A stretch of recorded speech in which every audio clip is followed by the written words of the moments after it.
Eyewitness video shows the white contrails of Israel's missile defense system cutting across the sky, then moving to intercept Palestinian rockets fired from the Gaza Strip on Monday. Islamist militants fired a barrage of rockets toward Jerusalem and southern Israel in what the Palestinian Hamas group said was punishment for violent confrontations between Israeli police and Palestinian protesters. The rockets triggered air raid warnings, sending Israeli school children into bomb shelters. There were no immediate reports of casualties from the rocket fire in Israel. Retaliation from Israel was swift. In Gaza, the health ministry said at least 20 people, including 9 children, were killed in Israeli airstrikes on the Palestinian territory. Some of the injured were brought to this hospital in northern Gaza, where a child cried out in pain, and a woman who lost her husband screamed as she followed his body out of the hospital.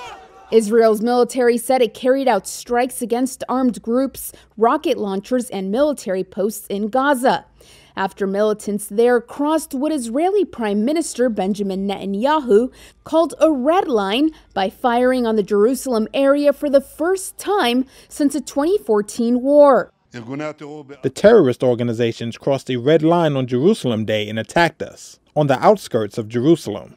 Israel will respond very forcefully. U.S. Secretary of State Antony Blinken on Monday urged all sides to take steps to reduce tensions.